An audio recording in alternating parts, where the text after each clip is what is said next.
നമസ്കാരം. സകലമാന കേരളം ആരംഭിക്കുന്നു. ആദ്യം പ്രധാന വാർത്തകൾ. സംസ്ഥാനത്ത് വിവിധ അപകടങ്ങളിൽ 3 മരണം. കണ്ണൂരിൽ ട്രെയിനിൽ കയറുന്നതിനിടെ കാൽ തെന്നി വീണ് യാത്രക്കാരൻ മരിച്ചത് കണ്ണൂർ സ്വദേശി കാസിം. മിയ്യൂരിൽ ബൈക്ക് അപകടത്തിൽ വിദ്യാർത്ഥിക്ക് ദാരുണാന്ത്യം. പമ്പ റോഡിൽ ശബരിമല തീർത്ഥാടകർ സഞ്ചരിച്ചിരുന്ന കാർ മറിഞ്ഞ് 1 മരണം. കുമളിയിൽ 4.5 വയസ്സുകാരനോട് കൊടും ക്രൂരത കാട്ടിയതിൽ വിധി. രണ്ടാനമ്മയ്ക്ക് 15 വർഷവും അച്ഛന് 9 വർഷവും തടവ്. വിധി 11 വർഷങ്ങൾക്ക് ശേഷം. കേരളം ആഗ്രഹിച്ച വിധിയെന്ന് ഷഫീഖിന്റെ പോറ്റമ്മ. കളമശ്ശേരിയിൽ തെരുവുനായ ആക്രമണം. 8 പേർക്ക് കടിയേറ്റു. കടിയേറ്റവരിൽ ഇതര സംസ്ഥാനക്കാരും. പരിക്കേറ്റവർ ചികിത്സയിൽ. കോടികൾ ഒഴുക്കിയിട്ടും എവിടെയും എത്താതെ ശബരി റെയിൽ. 1/4 നൂറ്റാണ്ടായിട്ടും പദ്ധതി പൂർത്തിയാകാത്ത നിരാശയിൽ ജനങ്ങൾ. പാതി വഴി പോലും എത്താതെ നിലച്ചത് എറണാകുളം, ഇടുക്കി ജില്ലകളുടെ വികസന ഭൂപടം മാറ്റിമറിക്കുമായിരുന്ന പദ്ധതി.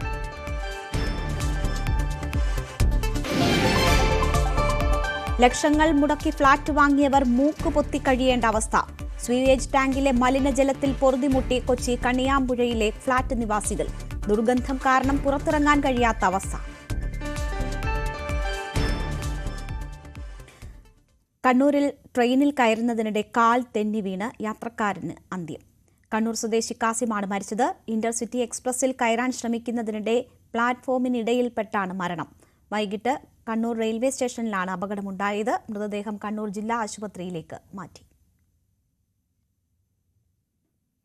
തൃശൂർ വിയ്യൂരിൽ ബൈക്ക് ഡിവൈഡറിലിടിച്ച് വിദ്യാർത്ഥി മരിച്ചു. തൃശൂർ എഞ്ചിനീയറിംഗ് കോളേജ് വിദ്യാർത്ഥിയായ അഖിലാണ് മരിച്ചത്. 21 വയസ്സായിരുന്നു. ഡിവൈഡറിലിടിച്ച് വാഹനം മറ്റൊരു വാഹനത്തിന്റെ അടിയിൽപ്പെട്ടാണ് അപകടമുണ്ടായത്. ശബരിമല തീർത്ഥാടകർ സഞ്ചരിച്ചിരുന്ന കാർ മറിഞ്ഞൊരാൾ മരിച്ചു. ചങ്ങനാശ്ശേരി സ്വദേശി ബാബുവാണ് മരിച്ചത്. 68 വയസ്സായിരുന്നു. അട്ടത്തോടിനും ചാലക്കയത്തിനും ഇടയിലാണ് അപകടമുണ്ടായത്. ഒരു കുട്ടിയടക്കം 6 പേരാണ് കാറിലുണ്ടായിരുന്നത്. പരിക്കേറ്റവരെ മെഡിക്കൽ കോളേജ് ആശുപത്രിയിലേക്ക് മാറ്റി. കുമളിയിൽ 4.5 വയസ്സുകാരൻ ഷഫീഖ് വധശ്രമ കേസിൽ രണ്ടാനമ്മ അനീഷയ്ക്ക് 15 വർഷവും അച്ഛൻ ഷെരീഫിന് 9 വർഷവും തടവ് ശിക്ഷ. ഇടുക്കി 1-ാം ക്ലാസ് അഡീഷണൽ സെഷൻസ് കോടതിയുടേതാണ് വിധി.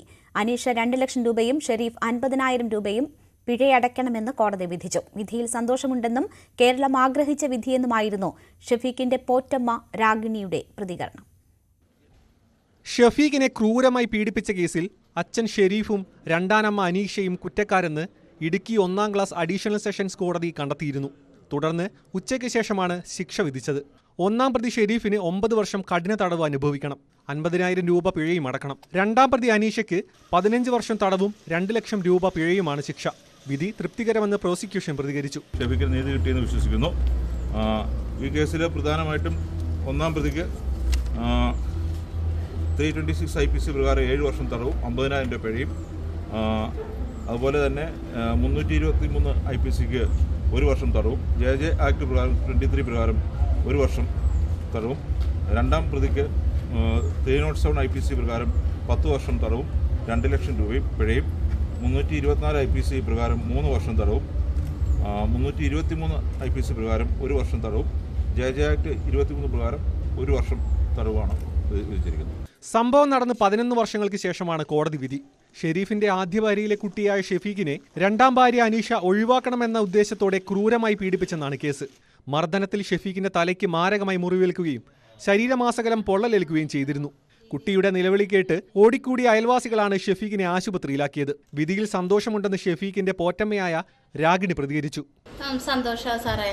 അതായത് ഞാൻ മാത്രമല്ലല്ലോ, കേരളത്തിലെ അല്ലെങ്കിൽ ലോകത്തിലെ എല്ലാ മലയാളികളും, മനസാക്ഷിയുള്ള എല്ലാ മലയാളികളും എല്ലാവരും അവന് വേണ്ടി, എൻ്റെ കൊച്ചു മാത്രമല്ലല്ലോ, അപ്പം എല്ലാവരും ആഗ്രഹിച്ചതല്ലേ. മർദ്ദനത്തിൽ തലച്ചോറിനേറ്റ ക്ഷതം മൂലം സംസാരശേഷി നഷ്ടപ്പെട്ട ഷഫീഖ് 1 വർഷം നീണ്ട ചികിത്സയ്ക്ക് ശേഷമാണ് നേരിയ തോതിൽ സംസാരിക്കാൻ തുടങ്ങിയത്. നിലവിൽ തൊടുപുഴയിലെ അൽ അസർ മെഡിക്കൽ കോളേജിൽ സർക്കാർ സംരക്ഷണയിലാണ് ഷഫീഖ്. ന്യൂസ് 18 ഇടുക്കി. ഇടുക്കി കട്ടപ്പനയിൽ നിക്ഷേപിച്ച തുക ലഭിക്കാത്തതിനെ തുടർന്ന് വ്യാപാരി ആത്മഹത്യ ചെയ്തു. ഭാര്യയുടെ ചികിത്സയ്ക്കായി പണം ലഭിക്കാതെ വന്നതോടെയാണ് മുളങ്ങാശ്ശേരിയിൽ സാബു കട്ടപ്പന റൂറൽ കോപ്പറേറ്റീവ് സൊസൈറ്റിക്ക് മുന്നിൽ തൂങ്ങി മരിച്ചത്. കുറ്റക്കാർക്കെതിരെ നടപടിയെടുക്കാതെ മൃതദേഹം സംസ്കരിക്കില്ലെന്ന നിലപാടിലാണ് ബന്ധുക്കൾ. LDF ഭരിക്കുന്ന ബാങ്കിനെതിരെ പ്രതിഷേധവുമായി കോൺഗ്രസ് BJP പ്രവർത്തകർ സംഘടിച്ചു. ഇത് സംഘർഷാവസ്ഥയ്ക്ക് ഇടയാക്കി. കുടുംബസ്വത്ത് വിറ്റ് കിട്ടിയ 50 ലക്ഷത്തിലധികം രൂപയാണ് സാബു കട്ടപ്പന റൂറൽ കോപ്പറേറ്റീവ് സൊസൈറ്റിയിൽ നിക്ഷേപിച്ചത്. പല തവണകളായി 25 ലക്ഷം രൂപ തിരികെ ലഭിച്ചു. എന്നാൽ ബാക്കി തുക നൽകാൻ സൊസൈറ്റി തയ്യാറായില്ല. കഴിഞ്ഞ ദിവസം ഭാര്യയുടെ ചികിത്സയുമായി ബന്ധപ്പെട്ട് നിക്ഷേപ തുക തിരികെ വാങ്ങാൻ സാബു സൊസൈറ്റിയെ സമീപിച്ചെങ്കിലും ബാങ്ക് അധികൃതർ അപമാനിച്ച് തിരിച്ചയച്ചുവെന്നാണ് കുടുംബത്തിന്റെ ആരോപണം. പുള്ളി ഇന്നലെ ബാങ്കിൽ വന്ന് പൈസ വെച്ചപ്പോൾ ബാങ്കുകാർ പൈസ കൊടുത്തില്ല. പൈസ കൊടുക്കാതെ വന്നപ്പോൾ ബാങ്കുകാരുമായിട്ട് വാക്കുതർക്കം ഉണ്ടായതായിട്ടാണ് അറിവ്. വാക്കുതർക്കം ഉണ്ടായതായിട്ടൊക്കെയാണ് അറിയപ്പെടുന്നത്. അത് കഴിഞ്ഞ് പുള്ളി ഭയങ്കര നിരാശനായിട്ടാണ് വീട്ടിൽ വന്നത്. ആത്മഹത്യക്ക് ഉത്തരവാദികളെന്ന് ആരോപിച്ച് കോൺഗ്രസ് BJP പ്രവർത്തകരും വ്യാപാരികളും പ്രതിഷേധവുമായി ബാങ്കിന് മുന്നിൽ സംഘടിച്ചു. കട്ടപ്പനയിൽ ഹർത്താൽ ആചരിക്കുകയും ചെയ്തു. സാബുവിന്റെ ആത്മഹത്യാക്കുറിപ്പിൽ പേര് പരാമർശിക്കുന്ന ബാങ്ക് ജീവനക്കാരെ അറസ്റ്റ് ചെയ്യാതെ മൃതദേഹം മാറ്റാൻ അനുവദിക്കില്ലെന്നായിരുന്നു പ്രതിഷേധക്കാരുടെ നിലപാട്. തുടർന്ന് നടത്തിയ ചർച്ചയ്ക്ക് ശേഷം ഉച്ചയോടെ മൃതദേഹം പോസ്റ്റ്മോർട്ടത്തിനായി ഇടുക്കി മെഡിക്കൽ കോളേജിലേക്ക് മാറ്റി. ന്യൂസ് 18 ഇടുക്കി. കോതമംഗലം നെല്ലിക്കുഴിയിൽ 6 വയസ്സുകാരി മുസ്കാനെ കൊലപ്പെടുത്തിയ കേസിൽ മന്ത്രവാദ സാധ്യത പരിശോധിക്കാൻ പോലീസ്. കേസിലെ പ്രതിയും കുട്ടിയുടെ രണ്ടാനമ്മയുമായ അനീഷയെ മന്ത്രവാദ ചികിത്സ നടത്തിയ ആളെയും പോലീസ് കസ്റ്റഡിയിലെടുത്തു. അതേസമയം കൊലപാതകത്തിൽ അനീഷയ്ക്ക് മാത്രമാണ് നിലവിൽ പങ്കുള്ളതെന്ന് പോലീസ് അറിയിച്ചു. ഉത്തർപ്രദേശ് സ്വദേശിയായ അജാസ് ഖാന്റെ മകൾ മുസ്കാനാണ് കഴിഞ്ഞ ദിവസം കൊല്ലപ്പെട്ടത്. അജാസിന്റെ ആദ്യ ഭാര്യയിലെ മകളായ മുസ്കാൻ ജീവിതത്തിൽ തടസ്സമാകുമോ എന്ന ഭയമാണ് കൊലപാതകത്തിന് കാരണമായി അനീഷ പറയുന്നത്. അതോടൊപ്പം മുസ്കാനെ ഇടയ്ക്കിടെ കാണാനെത്തുന്ന ആദ്യ ഭാര്യയുമായി അജാസ് ഒന്നിക്കുമോ എന്ന ആശങ്കയും അനീഷയ്ക്കുണ്ടായിരുന്നു. ആദ്യം കൊലപാതകത്തിൽ അജാസിന് പങ്കുണ്ടോ എന്ന് പോലീസും സംശയിച്ചിരുന്നുവെങ്കിലും തുടർന്നുള്ള അന്വേഷണത്തിൽ നിരപരാധിയാണെന്ന് വ്യക്തമായി. അജാസിന്റെ മൊഴിയുടെ അടിസ്ഥാനത്തിൽ മന്ത്രവാദ ചികിത്സ നടത്തുന്ന ചിലരെപ്പറ്റിയും പോലീസ് അന്വേഷണം നടത്തി.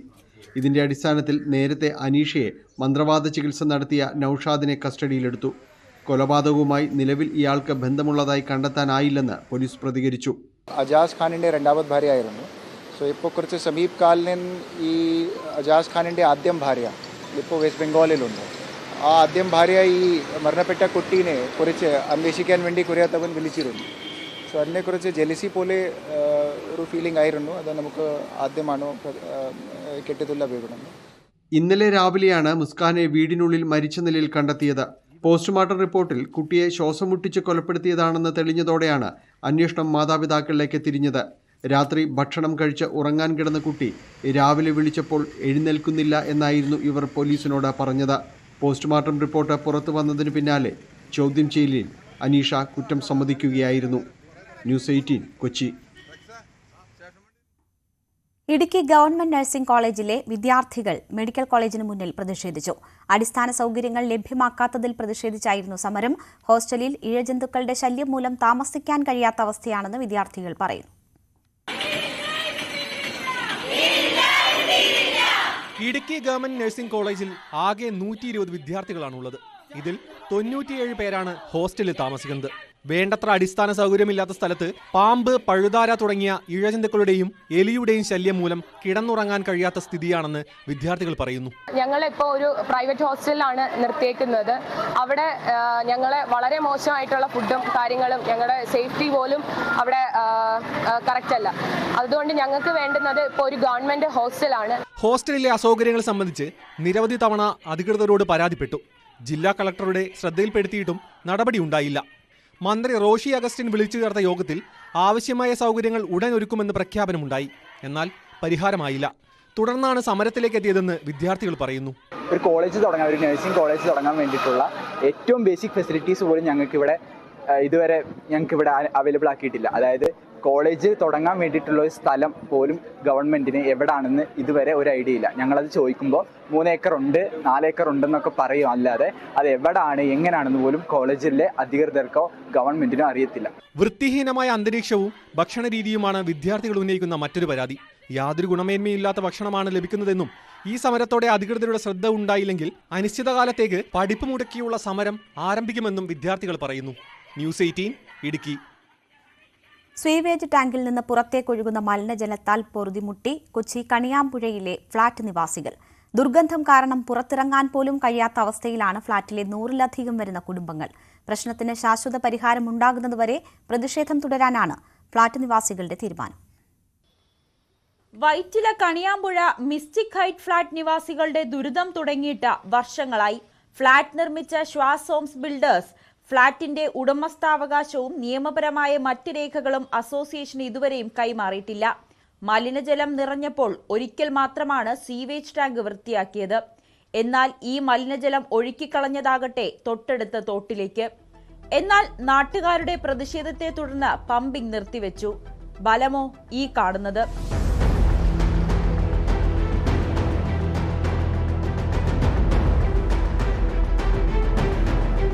വൈകുന്നേരമായാൽ ഫ്ളാറ്റ് നിവാസികൾക്ക് മാത്രമല്ല നാട്ടുകാർക്കും ദുർഗന്ധം കാരണം പുറത്തിറങ്ങാൻ പറ്റാത്ത അവസ്ഥയാണ്. 2011 മുതൽ ഫ്ളാറ്റ് അസോസിയേഷൻ നിർമ്മാണ കമ്പനിക്കെതിരെ നടത്തുന്ന നിയമ പോരാട്ടം തുടരുകയാണ്. അതിനിടെ അശാസ്ത്രീയമായ സീവേജ് നിർമ്മാണത്തിന് മുനിസിപ്പാലിറ്റി കമ്പനി നിർമ്മാതാവിന് 1 ലക്ഷം രൂപ പിഴയിട്ടിരുന്നു. കമ്പനിയാകട്ടെ ഇത് കണ്ടില്ലെന്ന മട്ടാണ്. തോട്ടിലുണ്ടായിരുന്നപ്പോൾ ഒഴുക്കുണ്ടായിരുന്നു, വെള്ളത്തിന് ഒഴുക്കുണ്ടായിരുന്നു, അത് ഒഴുകി പോകുമായിരുന്നു. ഇവിടെ ഇപ്പോൾ ഒഴുകാതെ സ്റ്റാൻഡ് സ്റ്റില്ലായിട്ട് നിന്ന് ഈ സാധനം ഗ്രൗണ്ടിലോട്ട് പോവുകയാണ്. ഗ്രൗണ്ടിൽ വലിഞ്ഞു പോകുന്നതുകൊണ്ട് രണ്ടു കൂട്ടരും ഇപ്പോൾ ഫേസ് 2-ലാണെങ്കിലും ഫേസ് 1-ലാണെങ്കിലും ഞങ്ങൾ ബോർവെല്ലിനെ ആശ്രയിച്ച് ആണ് നമ്മുടെ വെള്ളം ഇത് ചെയ്യുന്നത്.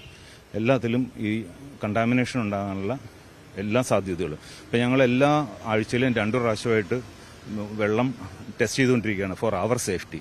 ആദ്യത്തെ ഫ്ളാറ്റിന് പുറമെ ഈ ഭാഗത്ത് മറ്റൊരു ഫ്ളാറ്റ് കൂടി നിർമ്മിച്ചു. എന്നാൽ ഇതിൽ നിയമവിരുദ്ധമായ നടപടികൾ നടത്തിയെന്നാണ് ഫ്ളാറ്റ് നിവാസികളുടെ ആരോപണം.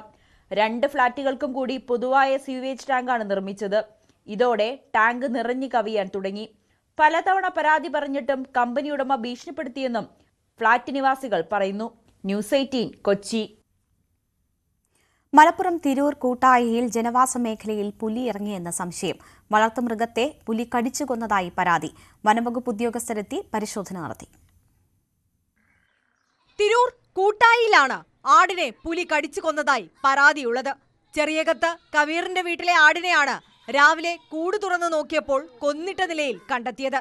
തുടർന്ന് വനംവകുപ്പ് ഉദ്യോഗസ്ഥരെ വിവരമറിയിക്കുകയായിരുന്നു. ഉദ്യോഗസ്ഥരെത്തി പരിശോധന നടത്തി. പുലിയാണെന്നുള്ള നിഗമനത്തിൽ തന്നെയായിരുന്നു ഉദ്യോഗസ്ഥർ. പ്രത്യേകതരം സജ്ജീകരണങ്ങളുള്ള കൂട്ടിൽ നിരവധി വളർത്തുമൃഗങ്ങളാണ് കബീറിനുള്ളത്. ഞാൻ സാധാരണ ഒരു 6-6:30ക്കാണ് കൂട് തുറക്കുക. ഇന്ന് നേരം വൈകിട്ടാണ് കൂട് തുറന്നത്. കൂട് തുറന്ന് ആ ഡോർ തുറന്നിട്ട് വന്നപ്പോൾ തന്നെ ഇത് ഈ കോലത്തിലാണ് കാണുന്നത്. ഈ രീതിയിലാണ് ഇത് കാണുന്നത്. പുലിയെ പിടികൂടാൻ വനംവകുപ്പ് കൂടുവെക്കുന്നത് അടക്കമുള്ള നടപടികൾ സ്വീകരിച്ചു വരുന്നതിനിടെയാണ് വീണ്ടും ആടിനെ കൊന്നതായി കണ്ടെത്തിയത്. ഇതോടെ നാട്ടുകാർ ഭീതിയിലാണ്. ന്യൂസ് 18 തിരൂർ.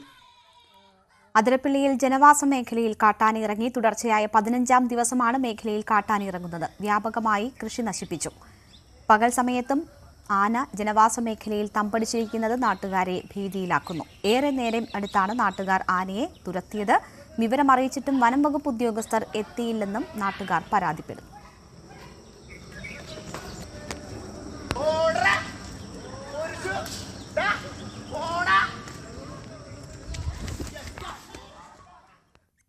കളമശ്ശേരിയിൽ തെരുവ് നായ ആക്രമണം. 8 പേർക്ക് കടിയേറ്റു. ചങ്ങമ്പുഴ നഗർ, ഉണിച്ചിറ, യതീംഖാന റോഡ്, അറഫ നഗർ എന്നിവിടങ്ങളിലാണ് തെരുവുനായയുടെ ആക്രമണമുണ്ടായത്. കടിയേറ്റവരിൽ 3 ഇതര സംസ്ഥാന ജോലിക്കാരുമുണ്ട്. പരിക്കേറ്റവർ വിവിധ ആശുപത്രികളിലായി ചികിത്സ തേടി.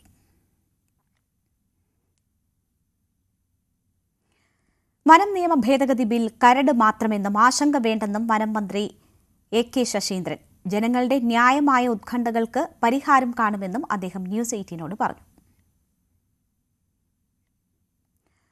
മിൽമ മലപ്പുറം ഡയറിയുടെയും പാൽപ്പൊടി നിർമ്മാണ ഫാക്ടറിയുടെയും ഉദ്ഘാടനം ഈ മാസം 24-ന് മുഖ്യമന്ത്രി നിർവഹിക്കും. കേരളത്തിലെ ഏറ്റവും വലിയ ഫാക്ടറിയാണ് മിൽമയുടെ മൂർക്കനാട്ടേത്.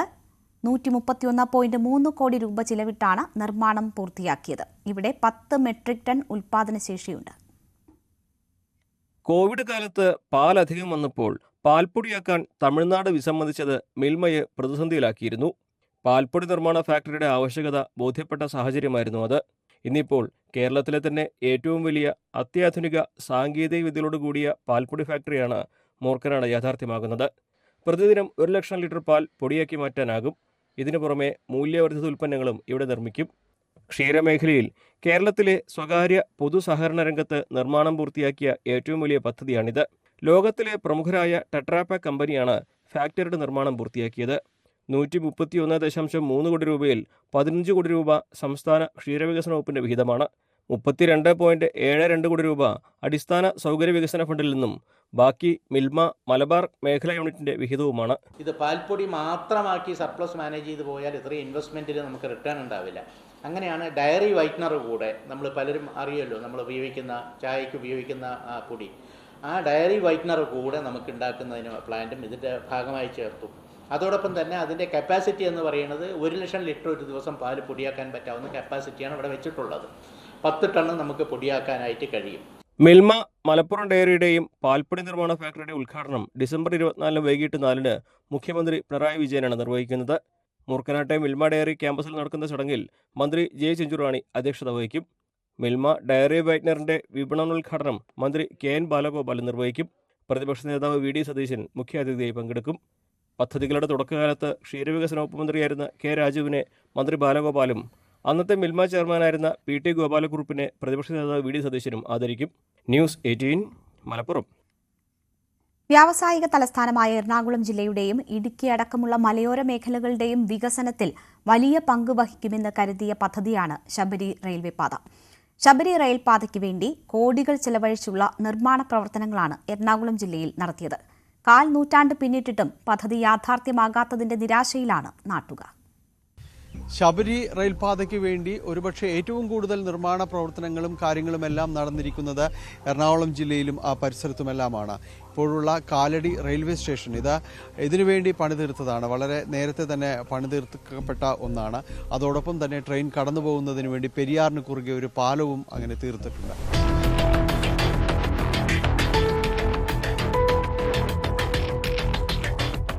നെടുമ്പാശ്ശേരി വിമാനത്താവളത്തിൽ നിന്ന് 5 കിലോമീറ്റർ മാത്രം ദൂരെയാണ് ശബരി പാതയിൽ ഉൾപ്പെടുന്ന കാലടി റെയിൽവേ സ്റ്റേഷൻ. ഇവിടം വരെ വർഷങ്ങൾക്ക് മുൻപേ പാത നിർമ്മാണവും പൂർത്തിയാക്കിയിട്ടുണ്ട്. പക്ഷേ മുന്നോട്ടു പോക്കിൽ ആർക്കും ഒരു പ്രതീക്ഷയുമില്ല. ഈ പദ്ധതി തുടങ്ങുമ്പോൾ തന്നെ ഇത് പൂർത്തീകരിക്കാനുള്ള ഒരു ഇച്ഛാശക്തി സർക്കാരുകൾ കാണിച്ചാൽ അന്ന് നടന്നു പോകേണ്ട കാര്യങ്ങളാണിത്. ഇതൊക്കെ വലിച്ചു നീട്ടി സർക്കാരുകൾ മാറുന്നു, പദ്ധതികൾ മാറുന്നു, എഞ്ചിനീയർമാർ മാറുന്നു, മന്ത്രിമാർ മാറുന്നു, അപ്പോൾ തടസ്സങ്ങൾ വരുന്നു. ഒരു പദ്ധതി രൂപീകരിക്കുമ്പോൾ അത് യുദ്ധകാലാടിസ്ഥാനത്തിൽ പൂർത്തീകരിച്ച് പോകാനുള്ള ഇച്ഛാശക്തി സർക്കാരിൽ കാണിച്ചില്ലെങ്കിൽ പൊതുജനത്തിന് അത് ഇവിടുത്തെ ജനങ്ങൾക്ക് ബുദ്ധിമുട്ടായി മാറാമെന്നല്ലാണ്ട് വേറെ ഗുണവും ഇനി ഉണ്ടാവാൻ സാധ്യതയില്ല. താമസിച്ചിരുന്ന വീടും സ്ഥലവും വിട്ടുകൊടുത്ത് 1/4 നൂറ്റാണ്ട് കഴിഞ്ഞിട്ടും പദ്ധതി യാഥാർത്ഥ്യമാകാത്തതിൽ സങ്കടമുണ്ട് പലർക്കും. സങ്കടമാണ് വാസ്തവത്തിൽ. ഇത് ഈ കാര്യം ഓർക്കുമ്പോൾ സങ്കടമാണ്. കാരണം നമ്മളെല്ലാം മാന്യമായിട്ട് ജീവിച്ചിരുന്ന ഒരു വീടും പറമ്പും നഷ്ടപ്പെടുത്തിയിട്ട് വേറെ എങ്ങോടെങ്കിലും നിങ്ങൾ പൊക്കോ, റിഹാബിലിറ്റേഷൻ ഇല്ല, ഒന്നുമില്ല. നിങ്ങളുടെ സൗകര്യത്തിൽ നിങ്ങൾ വേണമെങ്കിൽ ജീവിക്കുകയോ ജീവിക്കാതിരിക്കുകയോ ചെയ്യാം. ആ ഒരു അവസ്ഥയിലാണെങ്കിൽ പോലും ഞങ്ങളായിട്ട് സഹകരിച്ച് പോയത് ഞങ്ങളുടെ തെറ്റ്. റെയിൽപാതയോട് ചേർന്നുള്ള സ്ഥലങ്ങൾ ക്രയവിക്രയം സാധ്യമല്ലാത്ത വിധം മരവിപ്പിച്ചിരിക്കുകയാണ്. ഈ റെയിൽവേക്ക് വേണ്ടിയിട്ട് സ്ഥലം വിട്ടുകൊടുത്തവരുടെ സൈഡിൽ അല്പം സ്ഥലം എന്തെങ്കിലും കിടപ്പുണ്ടാവും, എന്തെങ്കിലും 5-10 സെൻറ്റ് എന്തെങ്കിലും കിടപ്പുണ്ടാവും. അതിനകത്ത് ഒരു കൺസ്ട്രക്ഷൻ വർക്ക് ചെയ്യണമെങ്കിൽ റെയിൽവേക്കാരുടെ സാങ്ഷൻ വേണം, അല്ലെങ്കിൽ പഞ്ചായത്ത് സാങ്ഷൻ കൊടുക്കില്ല. ഈ റെയിൽവേക്കാരുടെ സാങ്ഷൻ കിട്ടണമെങ്കിൽ തിരുവനന്തപുരത്ത് പോയിട്ട് സാങ്ഷൻ മേടിക്കണം. അതിനുവേണ്ടി പോയി കഴിയുമ്പോൾ അവർ ഇത്ര രൂപ ഡിപ്പോസിറ്റ് ചെയ്യണമെന്നാണ് പറയുന്നത്. ഈ റെയിൽവേയുടേതായ യാതൊരു സൗകര്യങ്ങളും ഞങ്ങൾ ഉപയോഗിക്കുന്നില്ല. സർവീസ് റോഡില്ല, യാതൊന്നുമില്ല. അതിൻ്റെ സൈഡിൽ ബാക്കി കിടക്കുന്ന സ്ഥലത്താണ് ഞങ്ങളുടെ സ്വന്തം സ്ഥലത്ത്, വേറെ ആർക്കും ബാധ്യതയില്ലാത്ത ഞങ്ങളുടെ സ്വന്തം സ്ഥലത്ത് എന്തെങ്കിലും ഒരു കൺസ്ട്രക്ഷൻ ചെയ്യണമെങ്കിൽ റെയിൽവേയുടെ സാങ്ഷൻ വേണമെന്ന് പറഞ്ഞാൽ അത് അനീതിയാണ്, സഹിച്ചുകൂടാത്ത അനീതിയാണ്. ട്രെയിൻ വരുമെന്ന പ്രതീക്ഷയിൽ പണിതിട്ട പാലത്തിന് മുകളിൽ കാറ്റുകൊള്ളാനും ഫോട്ടോയെടുക്കാനും വരുന്നവരുടെ തിരക്ക്. പെരുമ്പാവൂർ, കാലടി എന്നിവിടങ്ങളിലെ പ്ലൈവുഡ്, അരി വ്യാപാരികൾ, മൂവാറ്റുപുഴയിലെ പൈനാപ്പിൾ കർഷകർ, ഇടുക്കിയിലെ സുഗന്ധവ്യഞ്ജന വ്യാപാരികൾ എന്നിവരെല്ലാം ശബരിപാതയിൽ പുതിയ പ്രതീക്ഷകൾ കണ്ടവരാണ്.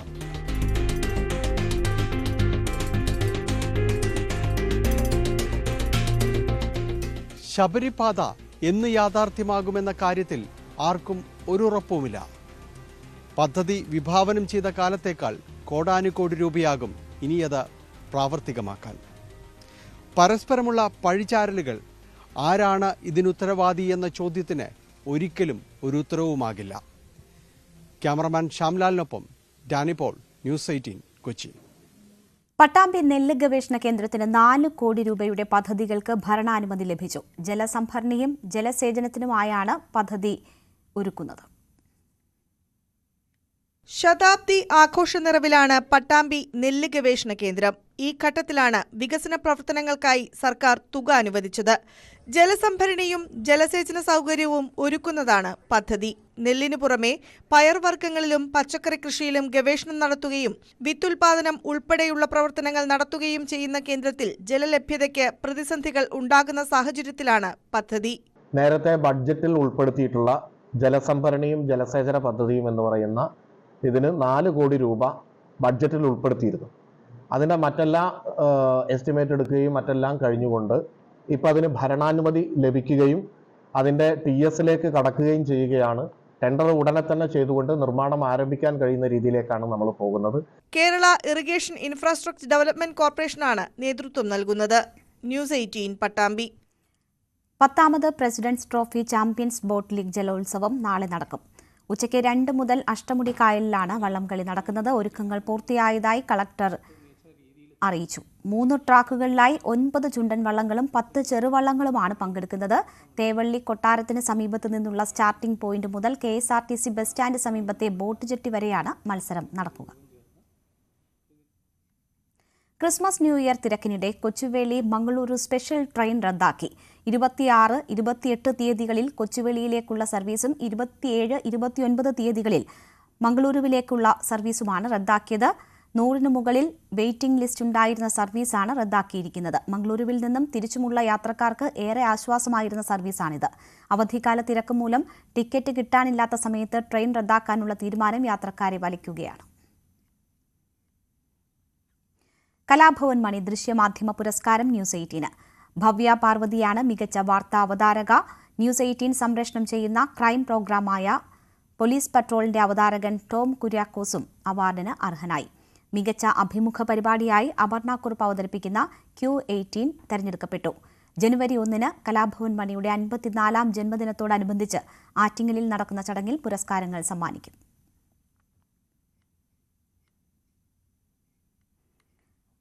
ത്രസിപ്പിക്കുന്ന കാഴ്ചയും പുത്തൻ കഥയുമായി ചിക്കു വണ്ടർലേ.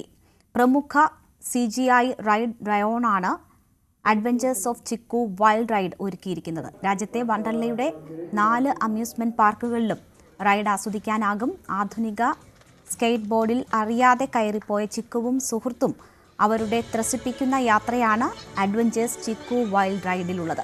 പ്രമുഖ CGI സ്റ്റുഡിയോ റൈഡ് റയോണാണ് ചിക്കുവിന്റെ പുതിയ കഥയ്ക്കും കാഴ്ചയ്ക്കും പിന്നിൽ. ലോകോത്തരമായ കാഴ്ചാനുഭവം നൽകുകയാണ് ലക്ഷ്യമെന്ന് Wonderla Holidays Limited MD Arun K Chittilappilly പറഞ്ഞു. ക്രിസ്മസ് ന്യൂ ഇയർ ആഘോഷങ്ങളുടെ ഭാഗമായി നിരവധി പരിപാടികളും വണ്ടർലയിൽ ഒരുക്കിയിട്ടുണ്ട്. സ്വർണം വെള്ളി നിരക്കുകൾ. കവിത ഗോൾഡ് ആൻഡ് ഡയമണ്ട്സ് ഇന്നത്തെ സ്വർണം വെള്ളി നിരക്കുകൾ നിങ്ങൾക്കായി സമർപ്പിക്കുന്നത് Kavitha gold and diamonds. Choose your special. സ്വർണം 22 ക്യാരറ്റ് ഗ്രാമിന് 7030 രൂപ, പവന് 56,240 രൂപ. സ്വർണം 18 ക്യാരറ്റ് ഗ്രാമിന് 5815 രൂപ, പവന് 46,520 രൂപ. വെള്ളി ഗ്രാമിന് 94 രൂപ, കിലോയ്ക്ക് 94,000 രൂപ. കവിത ഗോൾഡ് ആൻഡ് ഡയമണ്ട്സ് ഇന്നത്തെ സ്വർണം വെള്ളി നിരക്കുകൾ നിങ്ങൾക്കായി സമർപ്പിക്കുന്നത് Kavitha gold and diamonds. Choose your special. സകലമാന കേരളം പൂർണ്ണമാകുന്നു. ഇടവേളയ്ക്ക് ശേഷം പ്രൈം ഡിബേറ്റ് കാണാം. മഞ്ജുഷ് ഗോപാൽ ചേരും.